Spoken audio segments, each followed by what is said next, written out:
Hey up, welcome to the Cannon Hall Farm podcast with us, the Nicholson brothers, farmers Rob and Dave. We're two Yorkshire farmers who, along with our dad Roger, brother Rich and the rest of our family, have turned a farm with 2 sheds and a barn into an award-winning tourist attraction. You've seen us on telly, live on Facebook, and now we've got our very own podcast. On today's episode, we've got producer Kim Metcalfe of Springtime on the Farm fame, and she'll be dishing the dirt on what happens behind the scenes when we're filming for our TV programme. Coming up. Building that relationship with anyone is just as important, if not maybe more important, than when it comes to the actual filming days and getting the best out of people on camera, because if we never built that relationship, you would have still been rubbish. For a start. And how about him? I'm joking, I'm joking. So what have you been up to this week, David? Well, it's a little bit of an embargo because we've been filming for Winter on the Farm. We've been up north on a bit of a road trip. And speaking of Winter on the Farm, our guest today is... Kim, producer Kim from Beck Studios. She has had a big impact on our lives because she's the one that really showed us what to do, what to say on TV. She started her TV journey with Daisy Beck at the similar time to us. She'd worked for Look North. She'd been in front of the camera, but she was excited to get behind the scenes, to start making TV programmes, to start having an impact. And I can't wait to hear what she's got to say. I'll be on my best behaviour because I regard her as the boss. She's a powerful person. She's a charismatic person and someone I'd be happy to work for. Well, we do work for her. And that's it. But, I mean, she's worked her way up through the ranks and now she's in charge of Winter on the Farm, which is going to be an absolute belter of a programme. She leads from the front. She's got an eye for a story. She's got good intuition in that respect. And I think she's going to do a great job. I can't wait to make another series with her. Right. Well, shall we bring her on? This is a 2-parter. We've got an awful lot to talk about. We certainly have.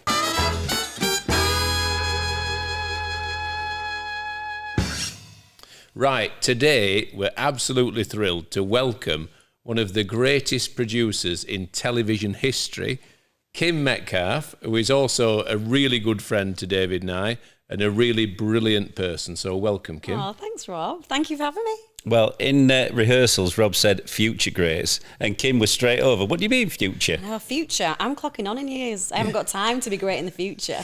Well, talking of age, we like to think of Kim as our television sister, but really she's a television daughter, unfortunately. So it's us that's clocking on in years. So we're absolutely thrilled to welcome her, and she's played a big part in our television journey so far. Oh, I know. I feel like we've been together for years. Now, Kim, can you remember the first thing we filmed? Is this a test? Can you remember? No, I can't. That's why I'm asking you. Yeah, I can. Can you remember? No. Can you not? I can remember. Was it this week on the farm or was it Springtime on the Farm? It was Springtime on the Farm, and we went to film. The first time I met you was in December 2019, and we went up to Carlisle to buy your first set of Dutch spotted sheep. I remember. And Paul filmed it. Yeah. And do you know why I remember it? Because that day I drove to Cannon Hall. I left my car because we set off really early in the morning, and I went with Paul in Paul's the caravan. I went in his van. And then Paul went home, and then I had to get in the Land Rover. We gave you a lift back. With you two. Yeah. And we went to look at you took us to look at some cows somewhere. And I thought, Ian Hamilton's in Newcastle. Oh my gosh, I was like, have a rickety old Land Rover with 2 men that I don't know going down a dirt track. And I just thought, what is happening? What have I signed up to? What am I doing? What could possibly go wrong? Yeah, yeah. Anyway, we had a great day. Well, we did warn you we were going somewhere else before we were going home. Yeah, I can't believe how many miles we covered that day. I can't believe it's that long ago. I know. Yeah. It's gone fast though, hasn't it? I can remember when you were introduced to us. Can you? Yeah, I can remember that bit. Hey, where was it? Yorkshire Shore. Leisha had moved on, hadn't she, to another project? Yeah. And we felt a little bit nervous. We wondered if we were going to get dropped. We didn't know if we'd really got a future in television. And you said, you two are great. You're going to go places. and I'm gonna take you there. So I don't actually remember that bit. I do. But I remember because Leisha was moving on to another job. I think it was Yorkshire Vet. And, Yeah, it was, And we were feeling, well, you get to know somebody and you trust them. And she told us how it was. Dave, you're garbage. We need better from you there. And, you know, it felt a little bit sad because she was going on to another job. And then we met you and we didn't quite know how it was going to pan out. You know, but it was good. You know, good. It was brilliant. It was brilliant. Good. No, I think what you did, Kim, you gave us confidence. That's what I take from it. You told us that we could do it, and at that stage, we weren't so clever, really. You know, we bumbled along, didn't we? And we got by. But you took us to a better level. Well, I think, you know, the thing with TV is it is a really fickle world that we work in. And, you know, you don't know what's going to happen from one series to the next. And I think I remember when I met you that I just thought, oh, why are they feeling so down on themselves? Like, they're great, this place is great. And I just thought, why wouldn't people want to carry on watching this series? And I remember thinking, right, come on, Kim, it's your job. You've got to make sure that people want to carry on watching this series. And even then, I was only really I was a junior producer, you know, I was an AP then. I hadn't sort of stepped up as much as I've done now.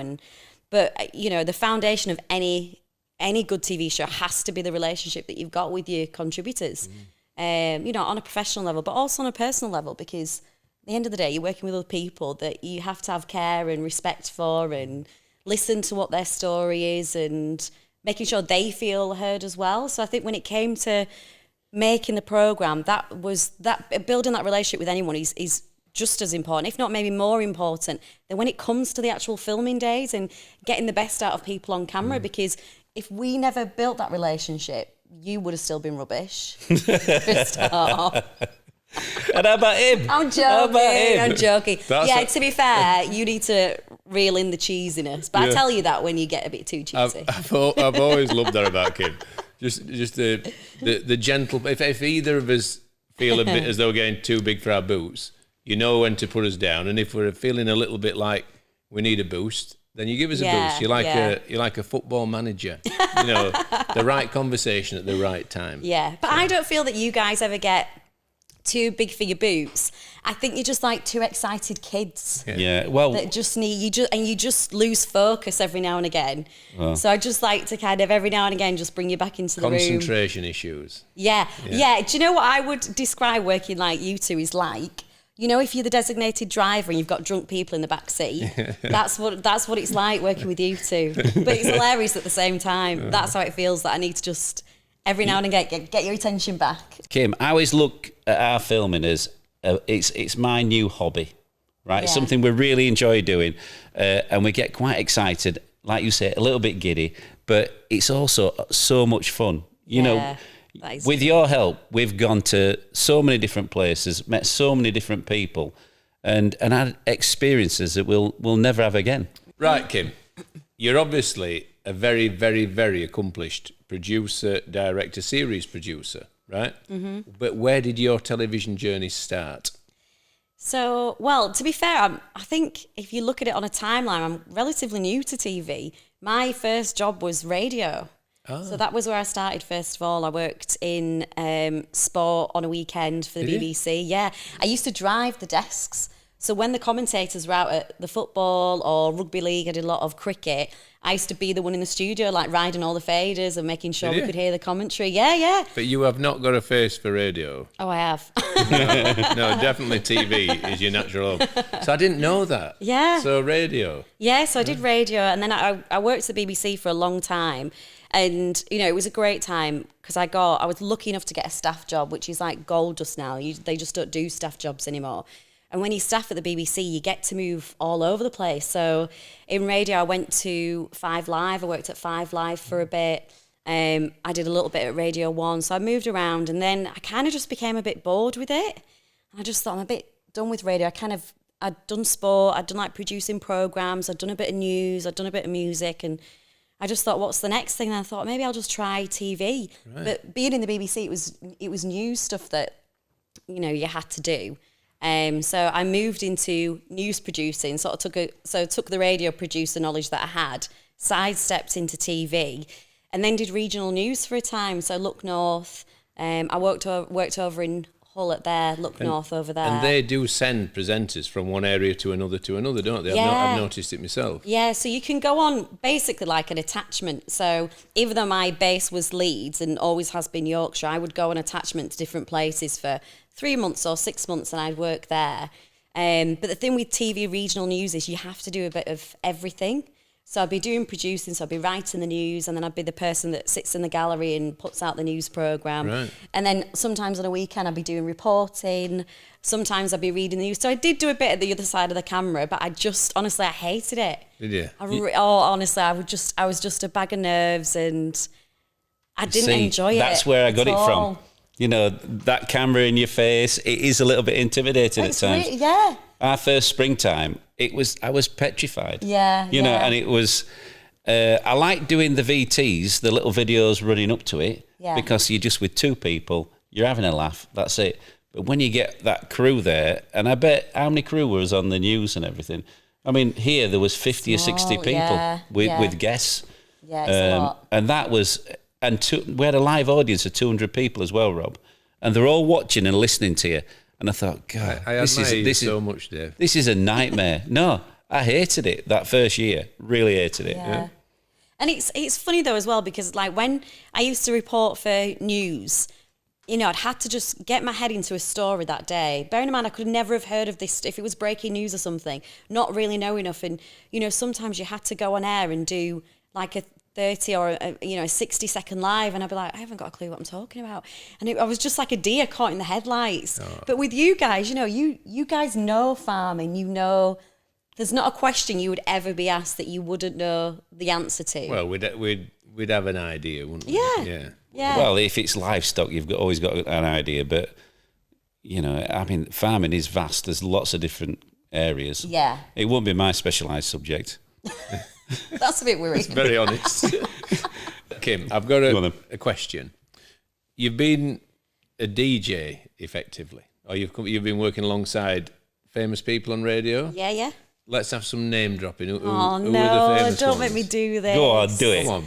Well, no, because like, you know, this is like back in the day now, so they're probably not even, they're not famous Go on, anymore. who are they? See if I know. So when I was 5 Live, it was Nicky Campbell on Breakfast. Oh, yeah. I listened to him. Gosh, who else? Well, he now does that slightly later phoning programme on 5 I don't Live. listen to it anymore. Oh, yeah, he does, yeah. I don't listen to it. I listen to him. I'm all about the podcast now, you see. Yeah. Who else? Well, when I was Radio 1 was a very brief time in my life, but then it was Nick Grimshaw and Annie Mac, they used to do like an evening programme, which, I mean, I was just like a broadcast assistant. My job was to like, answer the phones and things like that. Chris Moyles did a breakfast show. Oh, yeah. Scott Mills was on. So, yeah, I just kind of float around. These are quite famous people, aren't they? Yeah. So radio was enjoyable, Yeah. but you felt you really wanted to try the television business. Yeah. So I loved working in I loved working in TV, but I again, as kind of a running theme, I got bored of news. And we know what it's like. Like, it can be quite depressing working in the news every day. There's more bad news than good news, isn't there? Yeah, and it was, I was doing TV stuff around the time of Brexit, and I was just so annoyed that I was just like, I'm sick of writing copy about Brexit and talking about it and interviewing people about it. I just thought, this is just not for me. So one day I typed out my notice and gave it to my boss at BBC. And Without even another job? No, I didn't have another job. That's brave. I just knew I was done at the BBC, and I didn't like, it was a privilege to have a staff job, but I felt confined. I was like, I need to get out of this institution. I need to spread my wings. I didn't feel like I was being creative or was given any space to be creative. There was very little progression. So I just thought, I just need to go. So I handed it in, and my notice period was 3 months. Oh. And then the next day I had a meltdown. I was like, oh no, I've handed in my notice. I haven't got a job. I've got 3 months to find a job as a freelancer. And when you work in news and then you come into this world, how we make TV here, like what we do on the show, is so different to news. There are similarities, but the overall structure of it and everything is completely different. And then one day I went to Daisy Beck for a coffee with Paul Stead, who's our MD. And he was lovely, and we had a laugh, and we got on really well. And he's from a radio background as well, so he kind of, luckily for me, he could see the transferable skills that I had. And we just had a nice time. And then I walked out to my car in the car park. I thought, well, that was good. I don't know if I'll hear from him again. We'll see. And at that time, I really pimped myself out. Anywhere I could, I would go and just be like, can I come for a coffee? Can I give you my CV? Like, please give me a job. Please, somebody give me a job. And then the week before my final week at the BBC, Paul sent me an email offering me a job on the Great Yorkshire Show programme. And I was like, when do you need me? And he was like, Monday. And I was like, oh God, I finished the BBC in 2 days. So I finished on the Friday. And then on the Monday, I started working at Daisy Beck. Fabulous. But it was a lovely programme to go on to. Yeah. The Great Yorkshire Show. Yeah, it was. That's one of my favourite programmes we've made, I think. Yeah. We did some nice things, met some lovely people. Were we on that, Kim? Yeah. Yeah, because that's when I met you. Gin tasting, Rob. When we did that, night, it was an evening thing, wasn't it, where we... They had a set at the Great Yorkshire Show. Yeah, the marquee. Yeah, Yeah. and it was Anita and Jules that presented it. That's when I took Fern to the show for the first time. And Ted was a calf. Yeah, and we won reserve champion. Yeah. And my dad didn't believe that we could do anything like that. And then we stopped till quite late, didn't we? And then we drove back and they'd shut the motorway, hadn't they? Yeah, it was glad you remember that bit were a bit hard. Highlight of the day. So yeah, it's been. I feel like I've been very lucky, because obviously I've been at Daisy Beck for a long time. I mean, I've had breaks in between and gone to other places and worked on other productions for different channels and things like that. You did something At the hospital, about hospital, didn't you? Yeah, I did 24 hours in A&E for Channel 4. Yeah. And I did a midwife series for the BBC as well. So yeah, dipped in and out. And being away from Daisy Beck, was it something you always intended to do, to come back? No, not necessarily. I think that, I love Daisy Beck. I love working for Daisy Beck. But when you're a freelancer, you've got to go where an opportunity feels right for you. So at the time, I didn't know. I was just kind of, about to start looking for what the next job would be. And obviously I always kept in touch with them, and you always kind of say, like, have you got anything coming up that you think I'd be good for, or that I could work on? And then, luckily Sophie, I think it was Sophie or Paul who reached out to me and said, yeah, we've got this, do you want to come back and do this? And I was like, yeah, 100%. We were disappointed, weren't we, Dave, when you left to do the other. Well, you were probably with us, was it 2 years? When might it have been? I think we had a decent stint well, together. It was, didn't we? so it was December 2019, and then I left just after we did the COVID stuff. So after, when COVID hit, we worked that year, didn't we? Yeah. And then it was probably about 18 months, Yeah. I think, that I've been with you. Yeah.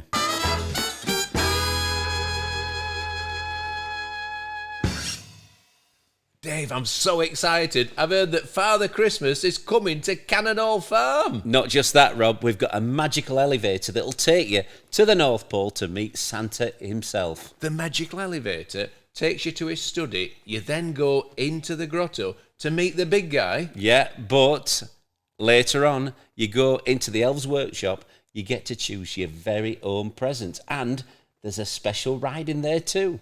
What's that ride? It's a VR ride, Rob. Excellent. Yeah. So you put the goggles on Yeah. and you ride to Lapland and meet Father Christmas again. Exactly. You don't meet him. You just fly all over the world, and it is absolutely amazing. So let me get this straight. We've got the magical elevator. You meet Father Christmas in his grotto. You go to the elves' workshop and get a toy that you actually want. You go on the VR ride and ride to Lapland. And we've got real reindeer as well. That's 5 magical things. The big 5. So don't delay. Book it today. Go to cannonhallfarm.co.uk. You got it. Ho, ho, ho.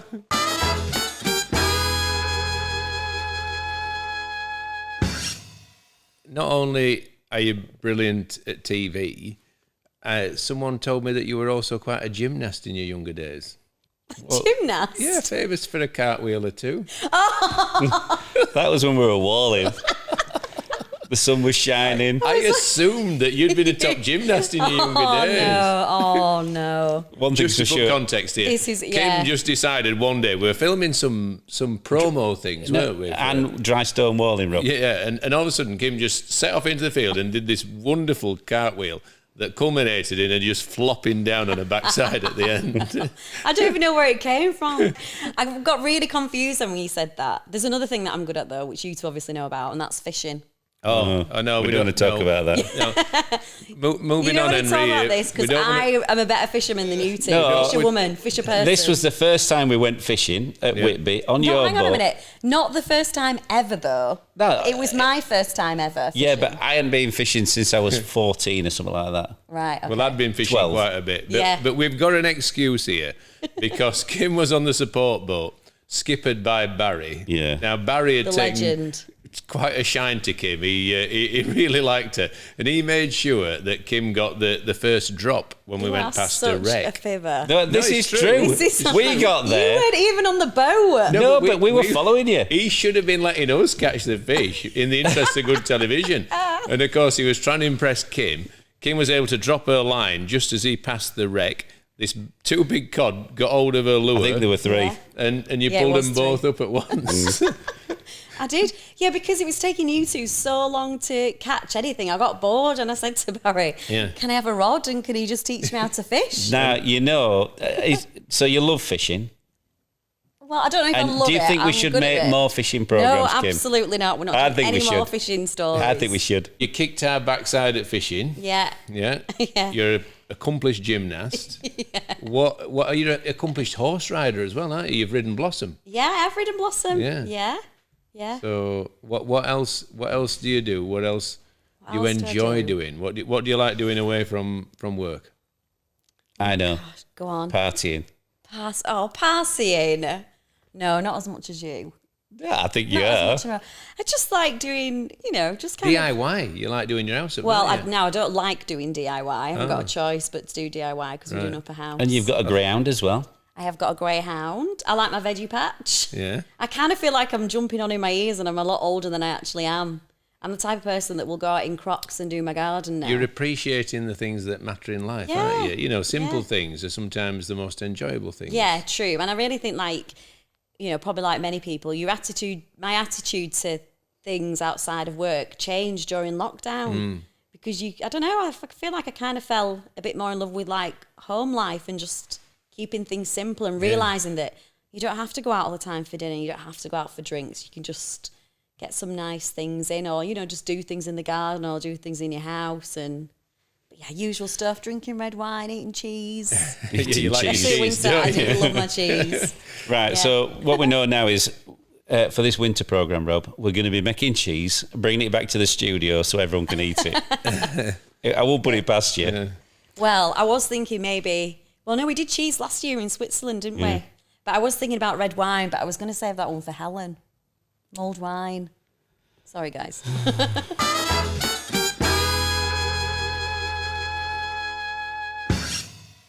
Thanks for listening to this week's episode of the Cannon Hall Farm podcast.